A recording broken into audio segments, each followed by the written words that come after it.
ശാസ്ത്രീയമായി എന്താണ് മരണം?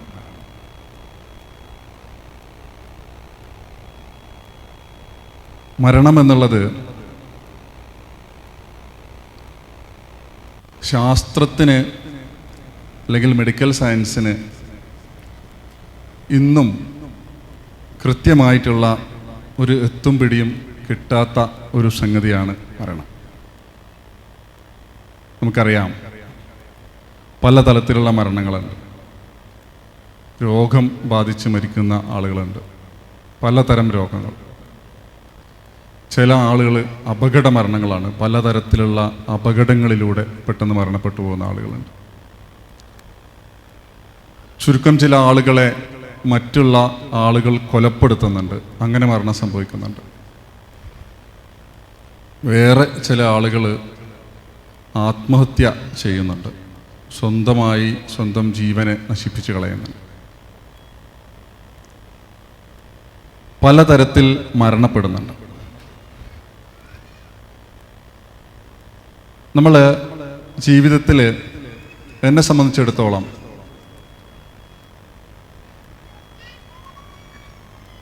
ഞാൻ ശ്രമിച്ചിട്ട് ആരെയെങ്കിലും മരിപ്പിക്കാതിരിക്കാനോ ആരെയെങ്കിലും മരിപ്പിക്കാനോ സാധിച്ചിട്ടില്ല. അങ്ങനെ പറഞ്ഞിട്ടുണ്ടെങ്കിൽ ഞാൻ മരിക്കും എന്ന് പ്രതീക്ഷിച്ച് ചികിത്സിച്ച ഒരുപാട് ആളുകൾ ഒരു പ്രശ്നവുമില്ലാതെ ഇപ്പോഴും ജീവിച്ചിരിപ്പുണ്ട്.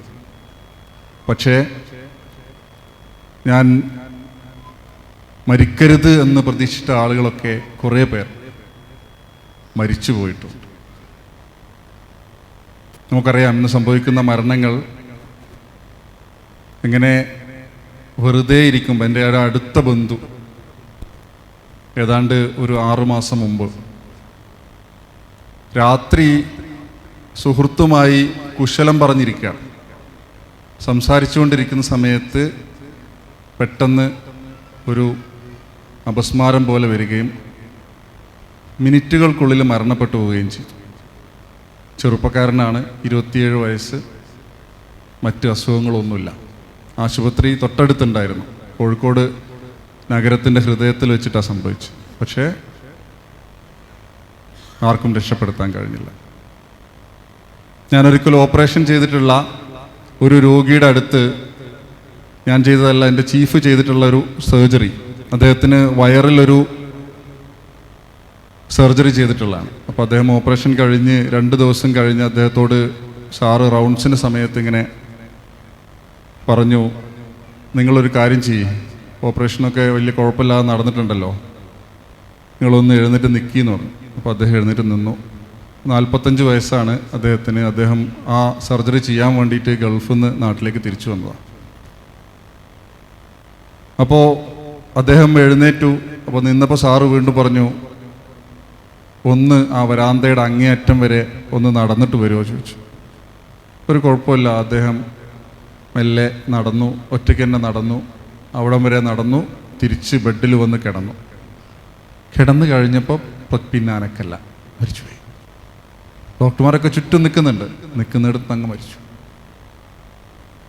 എത്ര ആക്സിഡൻ്റ് ഡെത്തുകൾ നമ്മുടെ കയ്യിൽ കൂടെ മരണപ്പെട്ടു പോകണം. നേരെ മറിച്ച് ഞാനൊരിക്കൽ എൻ്റെ അടുത്ത് വന്നിട്ടുള്ളൊരു രോഗി, അദ്ദേഹത്തിന് വായയിൽ ക്യാൻസറായിരുന്നു. അദ്ദേഹത്തിൻ്റെ വയസ്സ് 90-ന് മുകളിലാണ്. 90-ന് മുകളിൽ വയസ്സുള്ളൊരു പ്രായമായിട്ടുള്ള ഒരു രോഗിയാണ്. അദ്ദേഹത്തിന് വായിൽ ക്യാൻസറായിരുന്നു. അപ്പോൾ ചീഫിൻ്റെ നേതൃത്വത്തിൽ സർജറിയൊക്കെ കഴിഞ്ഞു, ക്യാൻസർ എടുത്ത് കളഞ്ഞു. എന്നിട്ട് നെഞ്ചിൽ നിന്നും മാംസം എടുത്ത് വായിലേക്ക് വെച്ചു. ആ ഉണ്ടായിട്ടുള്ള വലിയ വിടവ് നികത്തി കഴിഞ്ഞതിന് ശേഷം അദ്ദേഹത്തിന് ഐസിയുലാക്കി.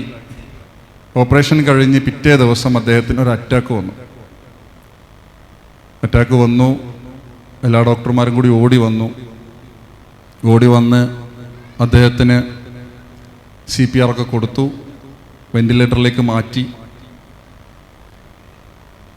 അപ്പോൾ ഞങ്ങൾ ഓടിയെത്തുമ്പോഴേക്ക് ഇതൊക്കെ കഴിഞ്ഞിട്ടുണ്ട്. അപ്പോൾ പിന്നെ അദ്ദേഹത്തിൻ്റെ BP എന്ത് കളിച്ചിട്ടും നിൽക്കുന്നില്ല. അങ്ങനെ 4 സപ്പോർട്ടിംഗ് ഡ്രഗുകളിൽ ഇദ്ദേഹത്തിൻ്റെ BP താങ്ങി നിർത്തി.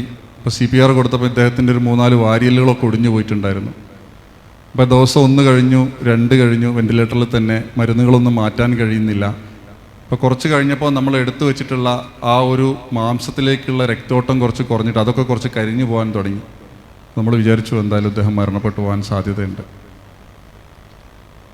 അങ്ങനെ 6, 7, 8 ദിവസം കഴിഞ്ഞപ്പോൾ അദ്ദേഹം മെല്ലെ ഇമ്പ്രൂവ് ചെയ്ത് വരാൻ തുടങ്ങി. മെല്ലെ മെല്ലെ അദ്ദേഹത്തിൻ്റെ അകത്ത് ആ പൊട്ടിയ വാരിയലുമായി മെല്ലെ എഴുന്നേറ്റ് വന്നു. അങ്ങനെ ഒരു 12 ദിവസം കഴിഞ്ഞപ്പോൾ അദ്ദേഹം പൂർണ്ണമായും ആ അറ്റാക്കിൽ നിന്നും മോചിതനാവുകയും ചികിത്സിക്കുന്നുണ്ട്. എന്നിട്ട് അദ്ദേഹത്തിനെ വാർഡിലേക്ക് മാറ്റുകയും ചെയ്തു. അങ്ങനെ അദ്ദേഹത്തിൻ്റെ തൊണ്ടയിൽ ഒരു തുളച്ചിട്ടൊരു ട്യൂബ് ഇട്ടിട്ടുണ്ടായിരുന്നു. ട്രക്യൂസ്റ്റമി എന്നാണ് ആ ട്യൂബിൻ്റെ പേര്. അങ്ങനെ ഒരു ഞായറാഴ്ച ഞാനിപ്പോഴും ഓർക്കുന്നുണ്ട്, രാത്രിയിലൊരു കോള് വന്നു. അദ്ദേഹം വാർഡിൽ വലിയ കുഴപ്പമില്ലാതിരിക്കുകയാണ്, പിന്നെ കുറച്ച് ഭക്ഷണമൊക്കെ കഴിക്കുന്നുണ്ട്. അപ്പോൾ വാർഡിൽ നിന്നൊരു കോള് വന്നു, ആ പേഷ്യൻ്റ് ഛർദ്ദിക്കുന്നുണ്ട്, ഉടനെ വരണം എന്ന് പറഞ്ഞു. അങ്ങനെ വീണ്ടും ഓടിപ്പോയി. അവിടെ ചെന്ന് നോക്കിയപ്പം അദ്ദേഹം ഛർദ്ദിക്കുന്നുണ്ട് മാത്രമല്ല, അദ്ദേഹത്തിന് ഛർദ്ദിക്കുന്നത് വരുന്നത് ഈ തൊണ്ടയിലിട്ട ട്യൂബിൻ്റെ അകത്തൂടെയാണ് ഛർദ്ദിക്കുന്ന സാധനങ്ങളൊക്കെ പുറത്തോട്ട് വരുന്നത്. അതായത് ഈ തൊണ്ടയിലിട്ട ട്യൂബിന് ശ്വാസനാളത്തിലേക്ക് ഇട്ടതാണ്. അപ്പോൾ ഛർദ്ദിച്ചിട്ട് ശ്വാസകോശത്തിനകത്ത് കയറിപ്പോയതിന് ശേഷം അതെല്ലാം ഈ ട്യൂബിനകത്തോട്ട് ട്യൂബിനുള്ളിലൂടെ പുറത്തോട്ട് വന്നതാണ്. ഉടനെ തന്നെ അദ്ദേഹത്തിന് ICUലോട്ട് മാറ്റി. വളരെ കഷ്ടപ്പെട്ട് ഇതൊക്കെ സക്ഷൻ ചെയ്ത് എടുത്ത് കളഞ്ഞ് ഉടനെ തന്നെ അതിനനുസരിച്ചുള്ള മരുന്നുകളൊക്കെ കൊടുത്ത് വീണ്ടും വെന്റിലേറ്ററിലേക്ക് മാറ്റി അദ്ദേഹത്തിന്. അങ്ങനെ വീണ്ടും 4-5 ദിവസം അദ്ദേഹം വെന്റിലേറ്ററിലേക്ക് കിടക്കുകയും അദ്ദേഹം വീണ്ടും അവിടുന്ന് രക്ഷപ്പെട്ടു വരികയാണ്. അദ്ദേഹം അവിടുന്ന് രക്ഷപ്പെട്ടു, വാർഡിലേക്ക് മാറ്റി. ഇപ്പം ഞാൻ കോട്ടയത്തു നിന്നാണ് ഇത് സംഭവിച്ചത്. കോട്ടയത്ത് ഞാൻ ഏകദേശം പോരാൻ സമയത്ത് ഒരു ദിവസം അദ്ദേഹം എന്നെ കാണാൻ വന്നിരുന്നു. ഞങ്ങളെല്ലാവരെയും കാണാൻ വേണ്ടി വന്നിട്ടുണ്ടായിരുന്നു. അപ്പോൾ അദ്ദേഹത്തിൻ്റെ തൊണ്ടയിലിട്ടിരുന്ന ആ ട്യൂബൊക്കെ മാറ്റി കൊടുത്തു. അദ്ദേഹം ഓക്കെ ആയി. 90 വയസ്സിന് മുകളിലുള്ള ഒരാളാണ്. മരിച്ചു പോകുമെന്ന് പലവട്ടം ഞങ്ങൾ വിചാരിച്ചത്, പക്ഷെ അദ്ദേഹം മരിച്ചു പോയിട്ടില്ല. വേറൊരു ആള്, അദ്ദേഹം കുട്ടനാട്ടിലൊരു കർഷകനായിരുന്നു. അപ്പം നിലമുഴുന്ന ട്രാക്ടർ ഈ ചളിയിൽ നിന്ന് തള്ളി വരമ്പത്തേക്ക് കയറുന്ന സമയത്ത് ഈ ട്രാക്ടർ പിറകിലോട്ട് മറിഞ്ഞു. എന്നിട്ട് അതിൻ്റെ ആ മാന്തുന്ന സാധനം ഇദ്ദേഹത്തിൻ്റെ വയറിൽ വന്ന് പതിച്ചു. ഫുള്ള് വയറങ്ങ് മാന്തിപ്പോയി ഈ സാധനം വർക്കായിട്ട്. അപ്പോൾ നമ്മൾ വന്ന് നോക്കിയപ്പോൾ ഇദ്ദേഹത്തിൻ്റെ കുടല് മുഴുവൻ പുറത്താണ്. രക്തമെമ്പാടും നഷ്ടപ്പെട്ടു പോയിട്ടുണ്ട്. കാഷ്വാലിറ്റിയിലെത്തിയപ്പോൾ ഒരുപാട് രക്തം നഷ്ടപ്പെട്ടു പോയിട്ട് ബോധമില്ല. പക്ഷെ അദ്ദേഹത്തിനെ ഒരുപാട് രക്തമൊക്കെ ട്രാൻസ്ഫ്യൂസ് ചെയ്തു. ഒരുപാട് സർജറികൾ മേൽക്കുമേലെ ചെയ്തു. മൂത്രസഞ്ചിയൊക്കെ ഇങ്ങനെ തുറന്നിരിക്കുകയായിരുന്നു. അതൊക്കെ റിപ്പയർ ചെയ്തു. അദ്ദേഹം ഒരു കുഴപ്പമില്ലാതെ വീട്ടിൽ പോയി. ഞാൻ ഈ 2 ഭാഗവും പറഞ്ഞത്, മരണമെന്നുള്ളത് നമ്മുടെ ആരുടെയും കയ്യിലുള്ള കാര്യമല്ല. ചികിത്സിക്കാൻ നമുക്ക് ചികിത്സിച്ച് നോക്കാം. പടച്ച തമ്പുരാന് സമയം എത്തിച്ചിട്ടുണ്ടെങ്കിൽ മരണം അത് സംഭവിക്കുക തന്നെ ചെയ്യും. ആ ഒരു ഉറപ്പ് നമുക്ക് വേണം, ആ മരണം എന്നുള്ളത്. ഇനി എന്താണ് മരണം, മരിക്കുമ്പം നമുക്ക് എന്താണ് നഷ്ടപ്പെടുന്നത്? ഇപ്പോൾ ഈ സയൻസ് ഓഫ് ഡെത്ത്, അതിൻ്റെ പേര് തനറ്റോളജി എന്നാണ്. അങ്ങനെ ഒരു ശാസ്ത്രശാഖയുണ്ട്. ഡെത്ത്, മരണത്തെക്കുറിച്ച് പഠിക്കുന്ന ശാസ്ത്രശാഖ. അപ്പം എങ്ങനെയാണ് ഒരു മനുഷ്യൻ മരണപ്പെടുന്നത്? ഒരുപാട് രീതിയിൽ മരണപ്പെടാം. പക്ഷെ നമ്മുടെ ശാരീരികമായിട്ടുള്ള നമ്മുടെ അവയവ വ്യവസ്ഥകൾ വെച്ച് നോക്കുമ്പോൾ പ്രധാനപ്പെട്ട 3 സിസ്റ്റങ്ങളാണ് നമ്മുടെ ബോഡിയിൽ നമുക്ക് വേണ്ടി കാര്യമായി പ്രവർത്തിക്കുന്നത്. എല്ലാം പ്രവർത്തിക്കുന്നുണ്ട്, പക്ഷെ ഇവയുടെ പ്രവർത്തനം നിന്നു പോയിട്ടുണ്ട് എങ്കിൽ മരണം സംഭവിക്കാം. നിങ്ങൾക്ക് എല്ലാവർക്കും അറിയുന്നത് പോലെ ഒന്ന് ഹൃദയമാണ്, മറ്റൊന്ന് ശ്വാസകോശമാണ്, മറ്റൊന്ന് തലച്ചോറാണ്. ഇത് കൂടാതെ കിഡ്നിയും അതേപോലെ തന്നെ ലിവറും ഉണ്ട്. അത് പെട്ടെന്ന് ചെറിയ പരിക്കൊന്നും പറ്റിയിട്ടുണ്ടെങ്കിൽ പെട്ടെന്ന് മരണം സംഭവിക്കില്ല, പക്ഷേ മരണം സംഭവിക്കാം. നേരത്തെ ഇവിടെ പറഞ്ഞിട്ടുള്ള ബ്രെയിൻ ഡെത്ത്, കാർഡിയാക് ഡെത്ത് എന്ന് 2 മരണങ്ങളുണ്ട്. എന്താണ് ബ്രെയിൻ ഡെത്ത്, എന്താണ് കാർഡിയാക് ഡെത്ത്? ബ്രെയിൻ ഡെത്ത് എന്ന് വെച്ചിട്ടുണ്ടെങ്കിൽ ഇപ്പോൾ നമ്മുടെ ശരീരത്തിൽ വളരെ രസകരമായിട്ടുള്ളൊരു സംഭവമുണ്ട്. ഒറ്റയ്ക്ക് പ്രവർത്തിക്കാൻ കഴിയുന്ന, വേറെ ആരുടെയും സഹായങ്ങളില്ലെങ്കിലും സ്വന്തമായി പ്രവർത്തിക്കാൻ കഴിയുന്ന ഒരു അവയവം എന്ന് വെച്ചിട്ടുണ്ടെങ്കിൽ അത് ഹൃദയം മാത്രമാണ്. വേറെ എല്ലാവരും പ്രവർത്തനം നിർത്തിയിട്ടുണ്ടെങ്കിലും ഹൃദയത്തിന് ഒറ്റയ്ക്ക് പ്രവർത്തിക്കാൻ കഴിയും. ഹൃദയത്തിൽ ഒരു എസ് എ നോഡ് എന്ന് പറഞ്ഞിട്ടൊരു സ്ഥലമുണ്ട്, കുട്ടികൾ പഠിക്കുന്ന കുട്ടികൾക്കെല്ലാം അറിയാം. അവിടെ നിന്നാണ് ഹൃദയത്തിൻ്റെ മിടിപ്പുകൾ തുടങ്ങുന്നത്. അത് സ്വന്തമായി പ്രവർത്തിക്കാൻ കഴിയുന്നൊരു സ്ഥലമാണ്. അതുകൊണ്ട് തന്നെ മറ്റ് അവയവങ്ങളൊക്കെ പോയി കഴിഞ്ഞാൽ പോലും ഹൃദയത്തിന് സ്വന്തമായി പ്രവർത്തിക്കാൻ കഴിയും. അപ്പം അതുകൊണ്ട് തന്നെ ഒരാളുടെ തലച്ചോറിലേക്കുള്ള രക്തോട്ടം നിലച്ചോ അല്ല തലച്ചോറിന് പരിക്ക് പറ്റിയോ തലച്ചോറിന് അസുഖം വന്നോ തലച്ചോറിൻ്റെ പ്രവർത്തനം നിന്നു പോയാൽ പോലും അദ്ദേഹത്തിൻ്റെ ഹൃദയം പ്രവർത്തിച്ചുകൊണ്ടിരിക്കും. ഹൃദയം പ്രവർത്തിക്കുന്നത് കൊണ്ട് തന്നെ ശരീരത്തിൻ്റെ വിവിധ ഭാഗങ്ങളിലേക്ക് ആവശ്യമായ ഓക്സിജനും ന്യൂട്രിയൻസും പോഷകങ്ങളൊക്കെ എത്തുന്നത് കൊണ്ട് തന്നെ മറ്റ് അവയവങ്ങളും ജീവിച്ചിരിക്കും. അപ്പോൾ അതാണ് ബ്രെയിൻ ഡെത്ത് എന്ന് പറഞ്ഞാൽ. ബ്രെയിൻ ഡെത്ത്, ഇന്ത്യയിൽ ബ്രെയിൻ ഡെത്ത് എന്ന് വെച്ചിട്ടുണ്ടെങ്കിൽ നമ്മൾ മനുഷ്യൻ മരിച്ചതായി കണക്കാക്കില്ല. ഇന്ത്യൻ നിയമം അനുസരിച്ച് ഹാർട്ടിൻ്റെ മിടിപ്പ് നിന്നാൽ മാത്രമേ നമ്മൾ മരിച്ചതായി കണക്കാക്കുള്ളൂ. ഈ ബ്രെയിൻ ഡെത്ത് നടന്ന ആളുകളിൽ പക്ഷേ ഹാർട്ട് മിടിച്ചുകൊണ്ടിരിക്കുന്ന ആളുകളിൽ നിന്നാണ് നമ്മൾക്ക് ഈ അവയവങ്ങളൊക്കെ മാറ്റി വെക്കാവുന്നത്. കിഡ്നി ആയാലും കിഡ്നി അല്ല, അതേപോലെ വലിയ ഓരോ കിഡ്നിയൊക്കെ ജീവനുള്ള ആളുകളിൽ നിന്ന് മാറ്റി വെക്കാം, ലിവറും കിഡ്നിയും. ഹാർട്ട് ട്രാൻസ്പ്ലാന്റേഷനൊക്കെ ഇങ്ങനെയുള്ള ആളുകളിൽ കൺസെൻ്റ് എടുത്തതിന് ശേഷമാണ്, അതായത് സമ്മതപത്രം എടുത്തതിന് ശേഷമാണ് ഓരോ അവയവങ്ങളും നമ്മൾ മാറ്റി വെക്കുന്നത്. അതാണ് കാർഡിയാക് ഡെത്ത് എന്ന് വെച്ചിട്ടുണ്ടെങ്കിൽ ഹൃദയത്തിൻ്റെ പ്രവർത്തനം നിന്നു പോകുക. നമ്മളെവിടെ മരിക്കണം എന്നുണ്ടെങ്കിൽ ഹൃദയത്തിൻ്റെ പ്രവർത്തനം നിന്നാൽ മാത്രമേ മരണപ്പെട്ടു എന്ന് പറയാൻ കഴിയുള്ളൂ. അപ്പോൾ നമുക്ക് ഈ മരിക്കുമ്പം എന്താണ് നഷ്ടപ്പെടുന്നത് അത് നമുക്കൊന്ന് നോക്കാം, എന്താണ് സംഗതി എന്നുള്ളത്. ഇതാണ് മനുഷ്യൻ്റെ ഹൃദയം. ഈ ഹൃദയം നമ്മൾ ഉമ്മാൻ്റെ ഗർഭപാത്രത്തിലായിരുന്ന സമയത്ത് മിടിച്ചു തുടങ്ങുന്ന, അത് എപ്പോഴാണ് മിടിപ്പ് നിർത്തുന്നത് അറിയാമോ? ഇല്ല, അത് എപ്പോഴാണോ മിടിപ്പ് നിർത്തുന്നത് അപ്പം നമ്മൾ മരണപ്പെടും. ഇനി ഇത് ഒരു മിനിറ്റിൽ ഏകദേശം 72 തവണ മിടിക്കുന്നുണ്ട്. അത് ഒരു മണിക്കൂറിലാവുമ്പം 60 കൊണ്ട് ഗുണിക്കാം. അത് ഒരു ദിവസത്തിലാവുമ്പം വീണ്ടും ഒരു 24 കൊണ്ട് ഗുണിക്കാം. അത് ഒരു വർഷത്തിലേക്ക് പോകുമ്പോൾ വീണ്ടും ഒരു 365 കൊണ്ട് ഗുണിക്കാം. എത്ര മിടിച്ചിട്ടുണ്ടാവും നിങ്ങളെ ഹൃദയം? ഒന്ന് ആലോചിച്ച് നോക്കി. ഇനി ഹൃദയത്തിന് 2 ഭാഗങ്ങളുണ്ട്, വലതു ഭാഗവും ഇടതു ഭാഗവും ഉണ്ട്. ഈ വലതു ഭാഗത്തേക്ക് നിങ്ങൾക്ക് ഈ ചിത്രത്തിൽ നോക്കിയാൽ കാണാം, നീല നിറത്തിൽ കാണുന്നത് ശരീരത്തിൻ്റെ വിവിധ ഭാഗങ്ങളിൽ നിന്ന് അശുദ്ധ രക്തം ഹൃദയത്തിൻ്റെ വലതു ഭാഗത്തേക്ക് എത്തിയിട്ട് അവിടുന്ന് ആ അശുദ്ധ രക്തം ശ്വാസകോശത്തിലേക്ക് പോകും. ശ്വാസകോശത്തിൽ നിന്ന് നമ്മൾ ശ്വസിക്കുന്ന ഓക്സിജനുമായിട്ട് കൂടിക്കലർന്നതിന് ശേഷം ഈ ചുമപ്പ് കളറിൽ കാണുന്ന ഹൃദയത്തിൻ്റെ ഇടതുഭാഗത്തേക്ക് വരും. ഇടതുഭാഗത്തേക്ക് വന്നതിന് ശേഷം അത് ശരീരത്തിൻ്റെ വിവിധ ഭാഗങ്ങളിലേക്ക് പമ്പ് ചെയ്യപ്പെടും. ഇതാണ് ഒരു കാർഡിയാക് സൈക്കിൾ എന്ന് പറയുന്നത്. ഇതിനെടുക്കുന്ന സമയം 0.8 സെക്കൻഡ് മാത്രമാണ്. ഒരു സെക്കൻഡിൻ്റെ കുറവ്, ഒരു സെക്കൻഡിലും കുറവ്, 0.8 സെക്കൻഡ്. അപ്പോൾ ഒരു മിടിപ്പിൽ ശരീരത്തിൻ്റെ വിവിധ ഭാഗങ്ങളിൽ നിന്ന് രക്തം ഹൃദയത്തിൻ്റെ വലതു ഭാഗത്തെത്തുന്നു, വലതു ഭാഗത്തുനിന്ന് ശ്വാസകോശത്തിലെത്തുന്നു, ശ്വാസകോശത്തു നിന്ന് ഓക്സിജൻ കലരുന്നു, കാർബൺ ഡൈ ഓക്സൈഡ് അവിടെ വിടുന്നു, എന്നിട്ട് ഹൃദയത്തിൻ്റെ ഇടതു ഭാഗത്ത് വരുന്നു, അവിടുന്ന് വിവിധ ഭാഗങ്ങളിലേക്ക് രക്തം പമ്പ് ചെയ്യപ്പെടുന്നു. ഇത് ആലോചിക്കുമ്പോഴേക്ക് തന്നെ ഒരു 3-4 സെക്കൻഡ് പോയിട്ടുണ്ടാവും. പക്ഷെ അതിൻ്റെ മുമ്പേ ഒരുപാട് തവണ ഹൃദയം മിടിച്ച് ഇത് കൃത്യമായിട്ട് സംഭവിക്കുന്നതാണ്. ഇതിങ്ങനെ കൃത്യമായിട്ട് സംഭവിച്ചു കൊണ്ടിരിക്കുന്നതാണ്.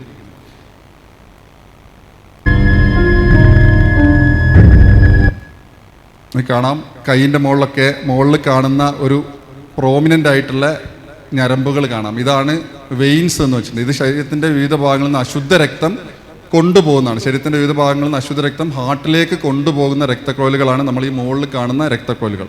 ഈ ചുമപ്പ് കളറിൽ കാണുന്ന രക്തക്കുഴലുകളാണ് ഹൃദയത്തിൽ നിന്നും രക്തം കൊണ്ടുവരുന്ന രക്തക്കുഴലുകൾ. ഈ രക്തം എന്താണ് ചെയ്യുന്നത്?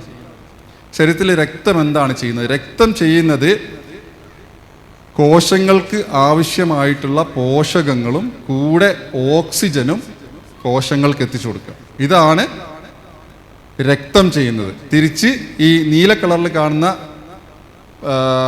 രക്തക്കുഴലുകളിലൂടെ അശുദ്ധ രക്തം ഹൃദയത്തിലേക്ക് പോവുകയും ചെയ്യും. ഇനി എവിടെ വെച്ചിട്ടാണ് ഈ ഓക്സിജൻ കോശങ്ങൾക്ക് കൊടുക്കുന്നത്?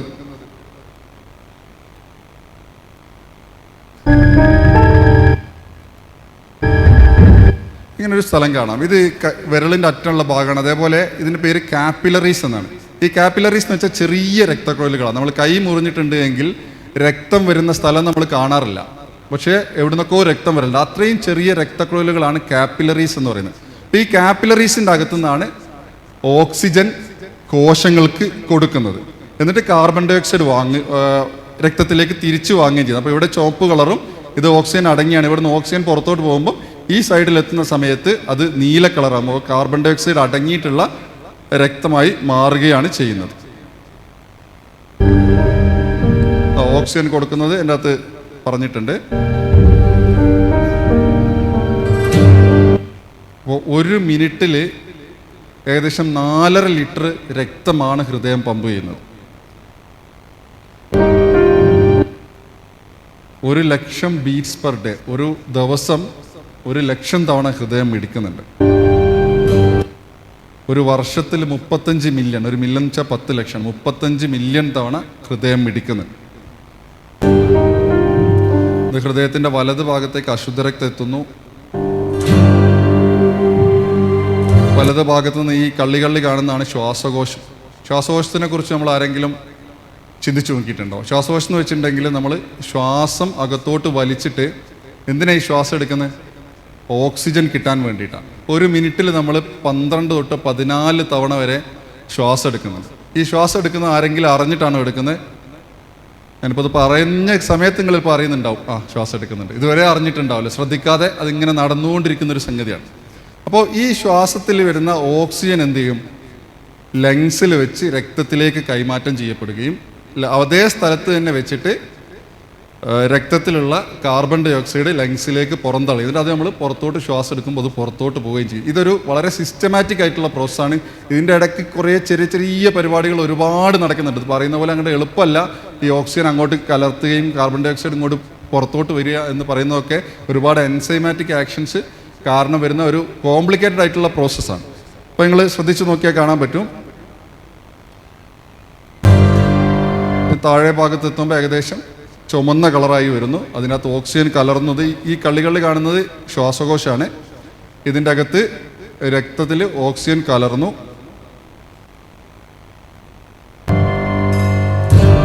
ഹൃദയത്തിൻ്റെ ഇടതുഭാഗത്തേക്ക് എത്തി. ഡയറക്റ്റ് ആയിട്ട് ഹൃദയത്തിൻ്റെ വലതുഭാഗവും ഇടതുഭാഗവും തമ്മിൽ ജനിച്ച് വീണ ആളുകളിൽ കണക്ഷൻ ഇല്ല. കുട്ടികളിൽ കണക്ഷൻ ഉണ്ട്, പക്ഷേ ഗർഭപാത്രത്തിലുള്ള കുട്ടികളിൽ കണക്ഷൻ ഉണ്ട്, പക്ഷേ ജനിച്ച് പുറത്തെത്തിയ ആളുകളിൽ കണക്ഷൻ ഇല്ല.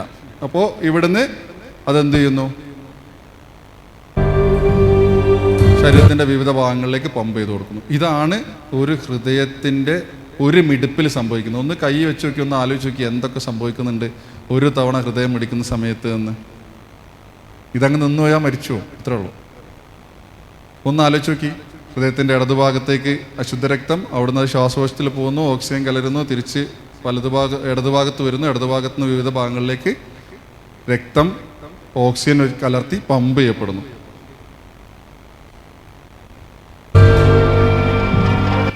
ഇനി ഹൃദയത്തിൻ്റെ അകത്ത് വാൽവുകളുണ്ട്. വാൽവുകൾ എന്തിനാണെന്ന് വെച്ചിട്ടുണ്ടെങ്കിൽ ഹൃദയത്തിൻ്റെ ഒരു അറയിൽ നിന്ന് മറ്റൊരു അറയിലേക്ക് ആവശ്യമില്ലാതെ രക്തം പോകാൻ പാടില്ല. ഈ വാൽവുകൾ എന്ന് വെച്ചാൽ വളരെ സിസ്റ്റമാറ്റിക് ആയിട്ടുള്ളൊരു സംവിധാനമാണ്. നമ്മളറിയാം, നമ്മളുള്ള എല്ലാ അണക്കെട്ടുകളും നമ്മളുണ്ടാക്കിയ എല്ലാ വീടുകളും ചോരുന്ന സമയമാണ്. പക്ഷേ നമ്മളുടെ ആരുടെയെങ്കിലും ഹൃദയത്തിൻ്റെ വാൽവിന് ചോർച്ച ഉണ്ടാവും.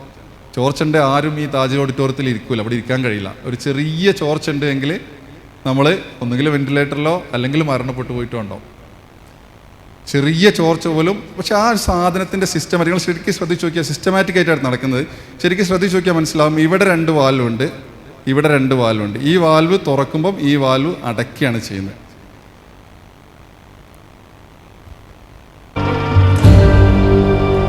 നാല് സെറ്റ് വാൽവാണ്.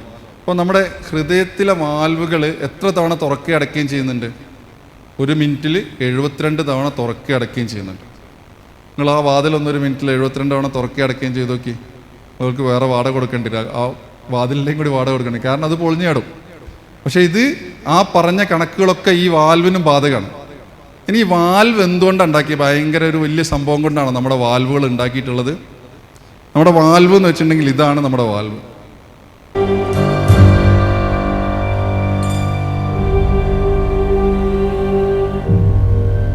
ഇത് ഒറിജിനൽ വാൽവാണ്. ഇത് നമ്മൾ കഞ്ഞിയൊക്കെ കുറച്ച് നേരം വെച്ചിട്ടുണ്ട്, അതിന് മുകളിൽ ഒരു പാട വരും, അല്ല പാലിൻ്റെ മുകളിലൊക്കെ ഒരു പാട വരും, അത്രേ ഇതിന് കപ്പാസിറ്റി ഉള്ളൂ. അതാണ് മനുഷ്യൻ്റെ വാൽവ്. ഈ സാധനം വെച്ചിട്ടാണ് നമ്മുടെ ഹൃദയം കൺട്രോൾ ചെയ്യപ്പെടുന്നത്.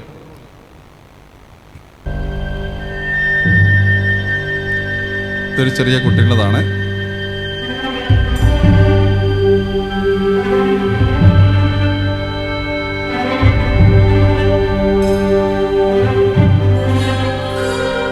ശരിക്കും ശ്രദ്ധിച്ചു നോക്കിയാൽ മനസ്സിലാവും, ഈ വാൽവ് അടയുമ്പം ഈ രണ്ട് അറകളിലേക്കും ഒരു തുള്ളി രക്തം പോലും തിരിച്ചു പോകുന്നില്ല.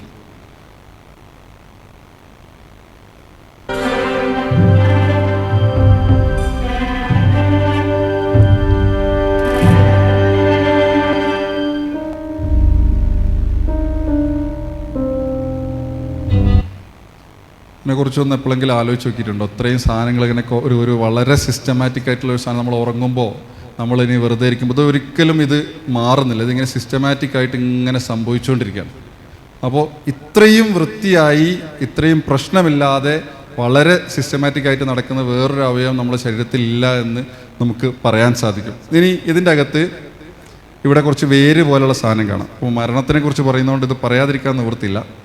ഈ വേര് പോലുള്ള സാധനം എന്ന് വെച്ചിട്ടുണ്ടെങ്കിൽ ഹൃദയത്തിലേക്ക് രക്തം കൊടുക്കുന്ന രക്തക്കുഴലുകളാണ്.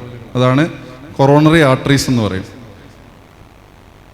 അപ്പം മരണത്തിൻ്റെ ഒരു പ്രധാനപ്പെട്ട കാരണമാണ് ഹാർട്ട് അറ്റാക്ക്. എങ്ങനെയാണ് ഹാർട്ട് അറ്റാക്ക് വരുന്നതെന്നുള്ളത് നോക്കാം.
നിങ്ങൾക്ക് എല്ലാവർക്കും മനസ്സിലായിട്ടുണ്ടാവും എന്താണ് വന്ന് അടിയുന്നതെന്നുള്ളത്.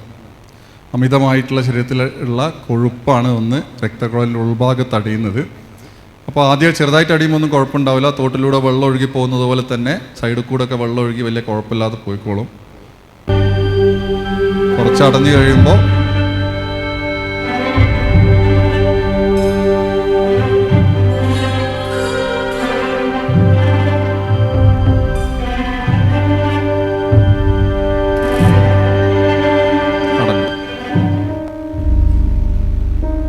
ഈ ഭാഗത്ത് നോക്കിയിട്ടുണ്ടെങ്കിൽ ഒരു നീല കളർ കാണാം. നീല കളർ എന്ന് പറഞ്ഞാൽ അവിടേക്കുള്ള രക്തോട്ടം നിന്ന് പോയിട്ട് ആ കാർഡിയാക് മസിൽസ്, അവിടെയുള്ള മസിൽസ് നശിച്ചു പോകുമ്പോഴാണ് കളർ മാറ്റം വരുന്നത്.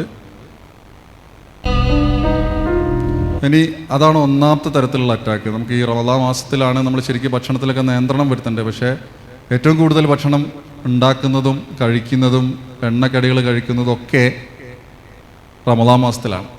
അപ്പോൾ ഈ ഒരു മാസം ശരിക്കും ഇതിനുള്ളൊരു ട്രെയിനിങ് ആയിട്ട് നമ്മൾ മുന്നോട്ട് കൊണ്ടുപോകേണ്ടതുണ്ട്. ഇനി രണ്ടാമത്തെ തരത്തിലൊരു അറ്റാക്ക് വരാം. നിങ്ങളൊക്കെ കണ്ടിട്ടുണ്ടാകും, പെട്ടെന്നൊരു ടെൻഷനുള്ളൊരു വാർത്ത കേട്ടിട്ടുണ്ടെങ്കിൽ, ചിലപ്പോൾ അമിതമായിട്ടുള്ള സന്തോഷമൊക്കെ ഉണ്ടായിട്ടുണ്ടെങ്കിൽ പെട്ടെന്ന് കുഴഞ്ഞു വീണ് നെഞ്ചുവേദന വന്ന് കുഴഞ്ഞു വീഴുന്നത്, അത് കൊറോണറി സ്പാസം എന്ന് പറയും.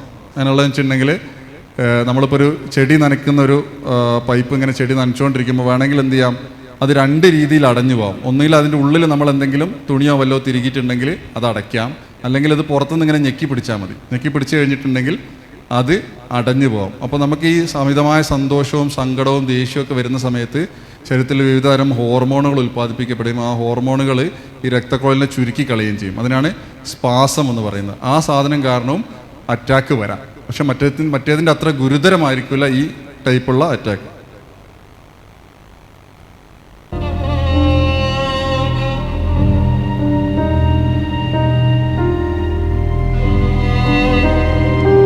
സൂക്ഷിച്ച് നോക്കിയാൽ കാണാൻ പറ്റും. അതിങ്ങനെ ചുരുങ്ങിപ്പോവുകയും അവിടെ രക്തകോശങ്ങളൊക്കെ വന്ന് അടിയുകയും അവിടെ അടവ് വരികയും അങ്ങനെയാണ് അറ്റാക്ക് വരുന്നത്.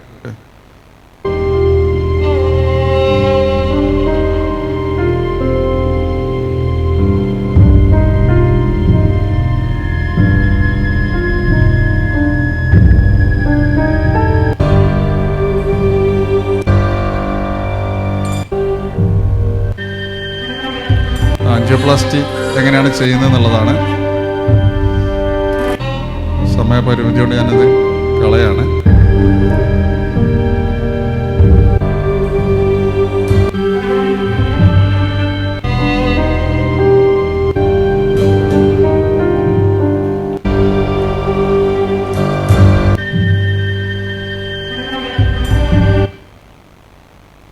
അപ്പോൾ ഞാൻ പറഞ്ഞിട്ടുള്ളത്, മരണം എന്ന് പറയുന്നൊരു സാധനം നിങ്ങൾ ആലോചിച്ച് നോക്കി. ഈ ഹാർട്ട് എന്ന് പറഞ്ഞൊരു സംഭവം വളരെ കോംപ്ലിക്കേറ്റഡ് ആയിട്ടുള്ളൊരു സിസ്റ്റം എന്നുള്ളത് നമുക്ക് മനസ്സിലായി. ഇതിൽ ഈ സംഭവിക്കുന്ന എവിടെയെങ്കിലും ഒരു ചെറിയ തകരാറ് സംഭവിച്ചാൽ ഒന്നുകിൽ അതിൻ്റെ അകത്തേക്ക് എത്തുന്ന രക്തത്തിൻ്റെ അളവ് കുറയുക, അല്ലെങ്കിൽ ശ്വാസകോശത്തു നിന്ന് രക്തം ഓക്സിജൻ അതിൻ്റെ അകത്തേക്ക് നിറയാതിരിക്കുക, കാർബൺ ഡൈ ഓക്സൈഡ് പുറത്തേക്ക് വിടാൻ പറ്റാതിരിക്കുക, ഹൃദയത്തിന് മിടിപ്പിന് എന്തെങ്കിലും പ്രശ്നം വരിക, ഈ രക്തക്കുഴലുകൾ പോവുക, വാൽവിന് തകരാറ് വരിക, എന്തെങ്കിലും ഒരു ചെറിയ പ്രശ്നം വന്നിട്ടുണ്ടെങ്കിൽ ഹാർട്ടിൻ്റെ പ്രവർത്തനം എല്ലാം കുറഞ്ഞു വരും. അങ്ങനെയാണ് പല രൂപത്തിലുള്ള കാർഡിയാക് ഡെത്തുകൾ, മരണകാരണം ഹാർട്ടിൻ്റെ പ്രശ്നങ്ങളായിട്ട് വരുന്ന തരം മരണങ്ങൾ സംഭവിക്കുന്നത്. ഇനി വളരെ പ്രധാനപ്പെട്ടിട്ടുള്ളൊരു സംഗതിയാണ് സെൻട്രൽ നെർവസ് സിസ്റ്റം എന്ന് വെച്ചിട്ടുള്ള തലച്ചോറ്. തലച്ചോറ് നിങ്ങൾക്കൊക്കെ അറിയാം,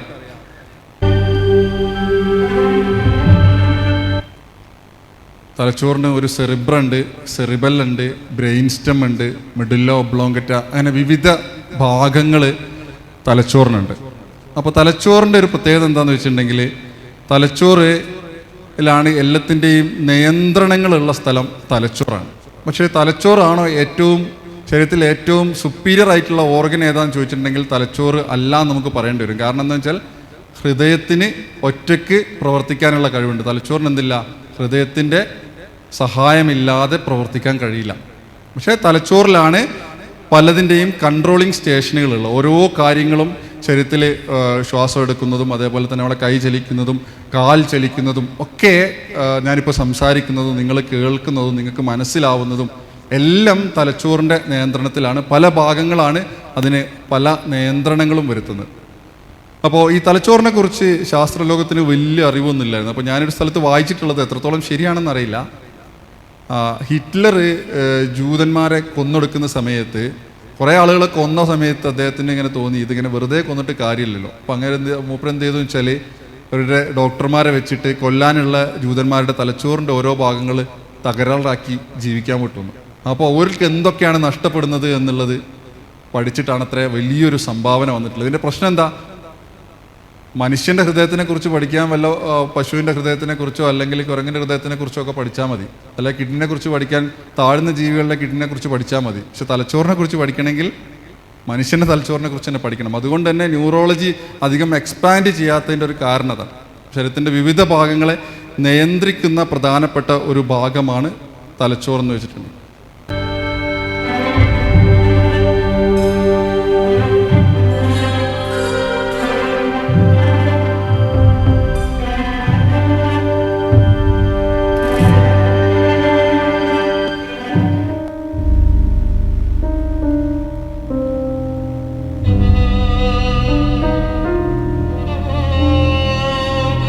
ഇത് തലച്ചോറിലേക്ക് രക്തം കൊണ്ട് ഈ കളറിൽ കാണുന്നത്, ചുവപ്പ് കളറിൽ കാണുന്നത് തലച്ചോറിലേക്ക് രക്തം കൊടുക്കുന്ന രക്തക്കുഴലുകളാണ്. ഈ രക്തക്കുഴലുകളിൽ ബ്ലോക്ക് വരുമ്പോഴാണ് സ്ട്രോക്ക് വരുന്നത്. പക്ഷാഘാതം എന്ന് മലയാളത്തിൽ പറയുന്ന സ്ട്രോക്ക് വരുന്നത്.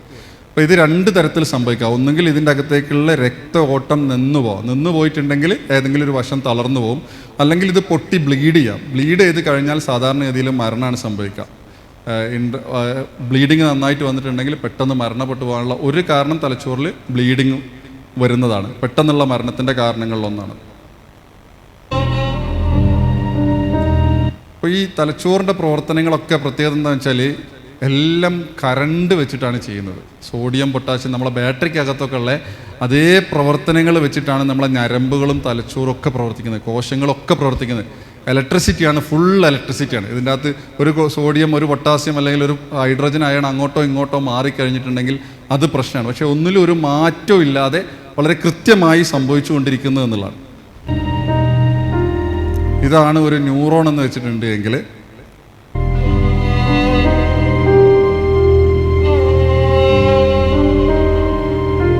ഇത് നട്ടലിനകത്തൂടെ പോകുന്ന സുഷുമ്ന നാഡിയാണ്.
ഇതിൻ്റെ ഏറ്റവും ചെറിയ ഭാഗമാണ് ആൽവിയോല എന്ന് പറയുന്നത്. അവിടെ വെച്ചിട്ടാണ് ഈ ഗ്യാസ് എക്സ്ചേഞ്ച് നടക്കുന്നത്. അതായത് ഓക്സിജൻ അകത്തേക്കും കാർബൺ ഡൈ ഓക്സൈഡ് പുറത്തേക്കും പോകുന്നത്.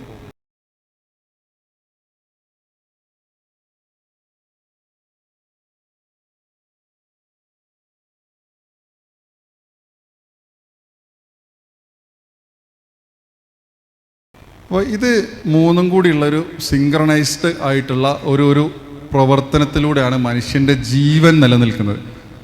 ഹൃദയവും തലച്ചോറും ശ്വാസകോശവും. ഇനി അതിൻ്റെ കൂടെ നമ്മളെ ഹെൽപ്പ് ചെയ്യുന്ന എല്ലാ അവയവങ്ങളും ആവശ്യമാണ്. പക്ഷെ അതിൻ്റെ കൂടെ ഉള്ളത് ഒന്ന് കിഡ്നിയാണ്.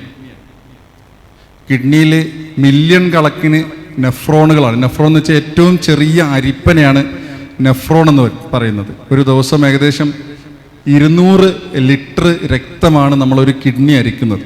അതിൽ ടോട്ടല് ബോഡിയിൽ 5 ലിറ്ററോളം രക്തമേ ഉള്ളൂ. അതുകൊണ്ട് ആ രക്തം തന്നെ ഏകദേശം 40ഓളം തവണ നമ്മളെ കിഡ്നി അരിക്കുന്നുണ്ട്. ഒരു 5 ലിറ്ററിന് 40 തവണ അരിച്ചാൽ മാത്രമേ 200 ലിറ്റർ രക്തമുള്ളൂ. അപ്പോൾ ഈ ഒരു സംവിധാനം വളരെ കൃത്യമായി കിഡ്നിയിൽ നടക്കുന്നുണ്ട്. ഇനി ലിവറിൽ എന്താണ് നടക്കുന്നത്? ലിവറിൽ നടക്കുന്നത് വെച്ചാൽ നമ്മുടെ ശരീരത്തിൽ നമ്മൾ കഴിക്കുന്ന ഭക്ഷണത്തിൽ ഉള്ള മുഴുവൻ പോഷകങ്ങളും വലിച്ചെടുക്കുകയും അതിൽ ഉള്ള വിഷാംശങ്ങളെ ഇല്ലാതാക്കുകയും അതിൻ്റെ കൂടെ ആവശ്യമുള്ള പോഷകങ്ങളെ ആവശ്യമുള്ള രൂപത്തിലേക്ക് കൺവേർട്ട് ചെയ്ത് സൂക്ഷിക്കുകയാണ് ചെയ്യുന്നത്. അതാണ് ലിവറിൻ്റെ പ്രത്യേകത. അപ്പോൾ ലിവറിൽ നഷ്ടപ്പെട്ടു പോയിട്ടുണ്ട്, ലിവർ പ്രവർത്തിക്കാതിരുന്നിട്ടുണ്ട് എങ്കിൽ നമ്മുടെ ശരീരത്തിൽ അമോണിയൻ്റെ അളവൊക്കെ കൂടിയിട്ട് നമുക്ക് പല രൂപത്തിലുള്ള പ്രയാസങ്ങളും ഉണ്ടാവും. പക്ഷെ പെട്ടെന്ന് മരണത്തിന് കാരണമാവാൻ ഈ 3 ശ്വാസകോശം, ഹൃദയം, അതേപോലെ തന്നെ തലച്ചോറ്. അപ്പോൾ ഈ 3 അവയവ വ്യവസ്ഥകളുടെ പ്രവർത്തനമാണ് ഈ മരണത്തിന്, അതിൻ്റെ അകത്തുള്ള പ്രശ്നങ്ങളാണ് മരണത്തിന് കാരണമാകുന്നത്. അപ്പോൾ നമ്മളൊന്ന് ആലോചിച്ച് നോക്കി, ഇതൊരു വല്ലാത്ത സൃഷ്ടിപ്പാണല്ലേ. വിശുദ്ധ ഖുർആനിൽ പടച്ചമ്പുരാൻ മൂമിനൂനിൽ പറഞ്ഞിട്ടുണ്ട്, 14-ാമത്തെ ആയത്തിൻ്റെ അവസാന ഭാഗത്ത് പറഞ്ഞിട്ടുണ്ട്,